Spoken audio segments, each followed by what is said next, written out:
welcome today. Please, if you have a question, please raise your hand. Use the raise your hand function. We'll get here with Harrison Barnes. Anybody get it? There we go. All right, Sean Cunningham.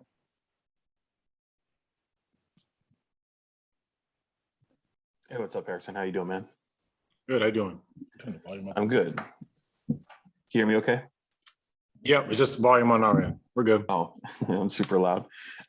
First of all, I hope you had a good off season. I'm just kind of curious how this off season was for you, as it's kind of a little bit of a return to normal, I guess, in the way being back in facilities and such, and just how that was a little bit different from maybe the previous year, and how you think you can benefit from it. It was good. I think, as a collective, we put in a lot of work. Obviously, you guys saw that with the summer league group that we had that went out there and played well. The energy, they kind of kept that going here back in SAC.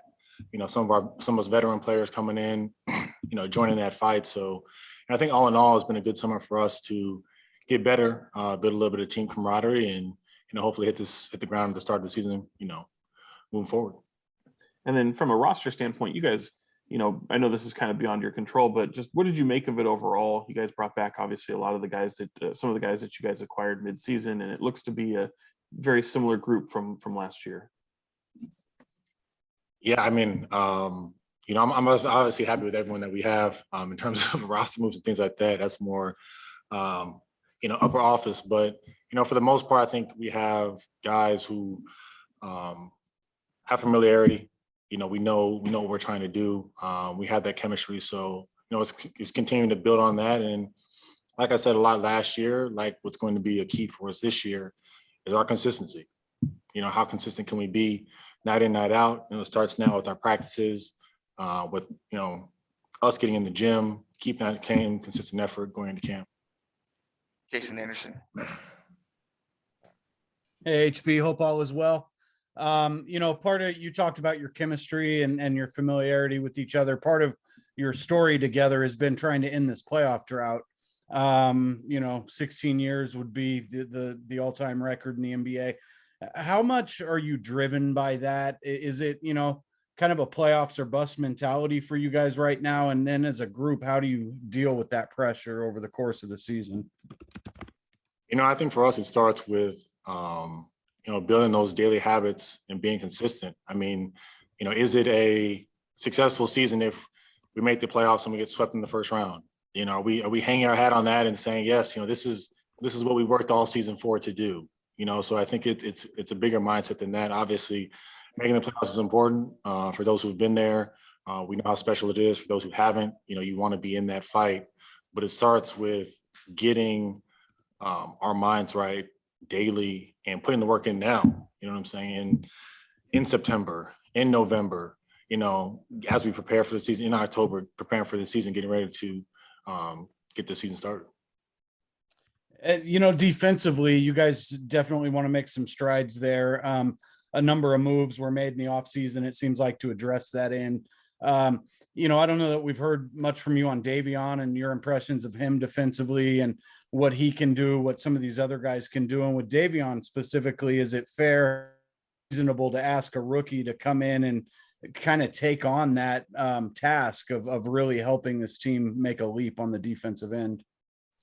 Yeah, no, defensively, that's going to be, what determines our season. I think we have plenty of people who can score the basketball. I don't think we'll have issues on that end, but defensively, we have to get stops. And Davion's been great from just obviously watching him in college, the summer league, to where he's at now. I think he's in a great position to come and have an impact early. Obviously, playing the point guard position, there's a lot of tough matchups night in, night out. So, he's going to have to, learn a lot on the fly. But, I think he puts in the work and, he's prepared to take that jump, as well as, the other additions that we made to our team. Lynn, Tristan Thompson helping us fortify, the front court. Tony Harvey. Hey, Harrison. Last season, you came in noticeably with some physical aspects from working, during the offseason, and what we learned later on, it was a mental thing for you too. You were really focused in on playing well last season. Is that did you enhance that, coming into this season, or was it pretty much the same regimen that you used for last season and the season previously? How did that work for you, as working out coming into this 2022 season? Tony, I've never heard it described as physical aspects, but I'll take it. Well, I was trying to find a word, but go ahead. No worries, no worries. Definitely trying to just work on, my body overall. Obviously the best ability is availability, right? Trying to make sure that, I'm in the best shape as possible. My body is prepared to, play heavy minutes, play different positions, try to play as many, if not all of the 82 games as I possibly can. So that's the biggest thing I try to work on every year coming into it. And then, from a skill standpoint, things like that, there are some things I've been working on. But like I said, the biggest thing is always trying to make sure that I'm available for my teammates. And how do you feel where you are, with your career right now? I know the Sacramento Kings had that biggest challenge. They got, that elephant in the room with the playoffs and, coming off of COVID-19 season. Where's your comfort level right now with you, at this stage of your career?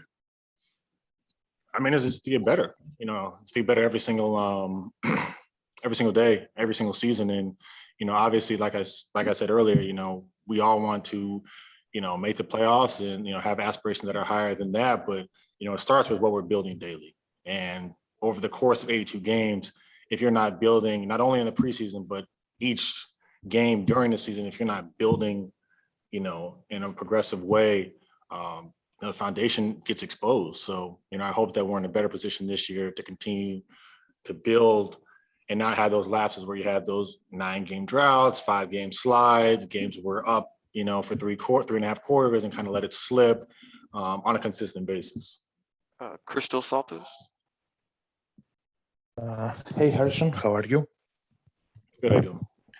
Great. Well, you mentioned Davion Mitchell, and I would like to ask you what impressed you most about his skill set and about his attitude on and off the floor so far? You're asking about Davion and what impresses me. Yes, yes. Yeah. I would say probably just his maturity and his work ethic. He comes in.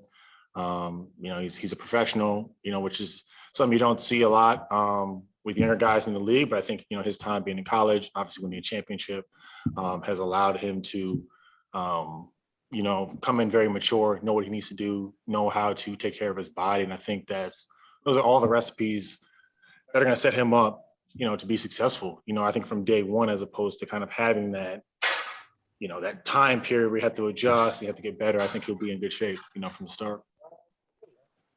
And also, how optimistic you are about the upcoming season, and from your perspective, how better is this version of the Sacramento Kings? Sorry, there is a bad echo in here. You hear me now? You hear me now? Yeah. How good is this version of the Sacramento Kings? Yeah. I think for us, like I said, we have a lot of people who are coming back from last season, so there's a familiarity. But we have to take a step.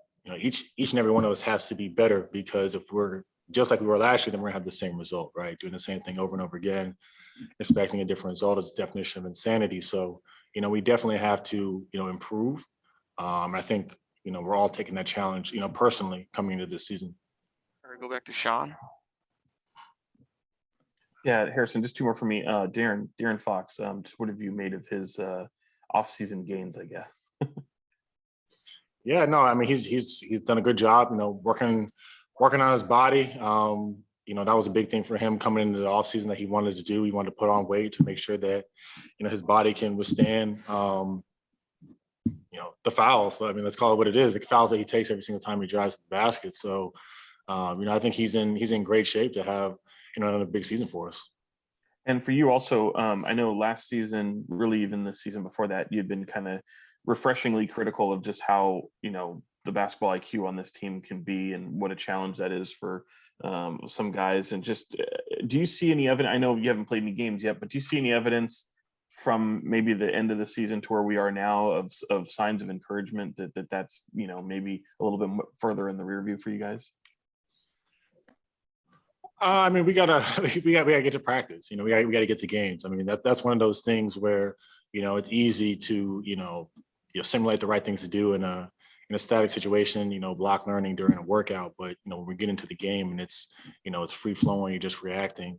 Though that's where we need to be better, not from an individual standpoint, but just on a connectivity standpoint. So, it's one of those things where we have to drill that in practice. We have to play, we have to compete, and we just have to see what different lineups do. But I think everyone has the understanding of what opportunity was missed last season, specifically in certain games, in certain instances where we're like, look, we know we can be better. We had this opportunity. We know we talked about this in the timeout. We didn't execute coming out of it. And now coming into this year, I think we have to have just higher accountability on that. Go to Jim Conlon. Hi, I'm Harrison. I'm just wondering, in an 82 games regular season, how do you break that down? Do you break it down into groups of 10 and then reassess? No, I wouldn't say 10. I mean, obviously there's a debrief after every game, but honestly, you could say each week. I mean, you have 3 to 4 games a week. You say, look, coming into this week, how are we looking? How do we want to be at the end of this week? What are the key things that we want to focus on? And then at the end of that week, you say, okay, well, how do we execute on those? Our 3 top priorities, did we nail them? Were we 1 for 3, 0 for 3, 3 for 3? What was our win-loss record? Obviously, that is an indicator, but how are we doing on the little things? Because you can still win games not executing the right way, shooting a ridiculous percentage. But, when you're shooting 45%, when the other team, gets hot and all of those little things matter, can we still win? So for me, I think you look at it from a week-to-week basis, 3 to 4 game stretches, have our priorities, and see if we're executing on those. And finally, for me, Harrison, in terms of the other teams in the Western Conference, do you take much notice in terms of the business that they've done in off-season, or is it more concentrating on yourselves?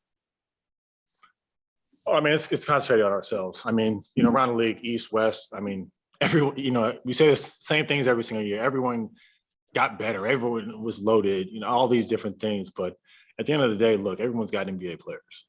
And it's a matter of who's going to come together the quickest and who's going to do the little things on a consistent basis to win games. And you look at the teams that went deep in the playoffs last year, they execute on those things. They did that on a consistent basis. They had guys that stepped up, that came in and executed for, 5 to 10 minutes that ended up winning a lot of games for them. So I think for us during the year, it's how many of those games, how many of those possessions can we steal throughout the course of the season that can put us in a better position towards the end. All right, just do a couple more. Jason Anderson. HB, just one more for me. I wanted to ask you about the possibility of some 3-guard lineups. You guys have a lot of guard depth, not as much on the wing. You're a versatile guy who can go play the 4. And I'm sure you guys will do both, but have you kind of given some thought to what that might look like and how that might work? What's your assessment of, what this team can do with 3-guard lineups and what the challenges that might be presented with that as well?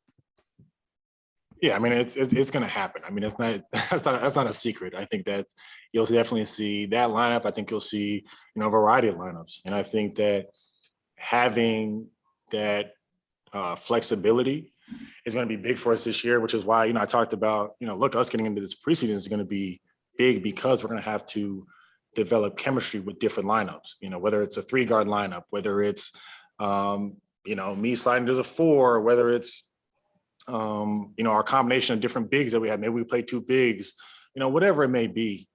We have a lot of different possibilities, but a 3-guard lineup is for sure in today's NBA a lineup that is going to be played and they'll probably be played a lot. All right, last one, Tony Harvey. Yes, I just have one question to Harrison, and I hope it's not a repeat of Jason's, because I did want to ask you that earlier. And you did mention, flexibility. And, you got Terrence Davis, you still got Buddy, De'Aaron, Halliburton, and Davian, which really looks good on paper. I know it's going to be some competitive battles during practice. How did that look to you to have that flexibility with these type of players? I mean, you could have any 3-guard lineup, but these guys are really flexible. How did that look to you? Yeah, Yeah, from my perspective, it's about how do we maximize everybody. I mean, it's one thing to say, yes, on paper we have all these lineups, yes, we have this talent, but if we're not maximizing that talent that's on that piece of paper, then it doesn't matter, right? So what are the lineups? What are the plays? What are the principles that we can play out of that are really going to allow us to go in and to have success? I think, like I said, that's why this preseason is so important, because we do need to see what that looks like. But, you know, I'm encouraged by, you know, what I've seen so far with just, you know, guys getting in the gym, guys working hard, guys with a chip on their shoulder. So the motivation is there. It's just a matter of executing and putting it all together. All right. Thank you, Harrison. Appreciate it. Appreciate the time, guys.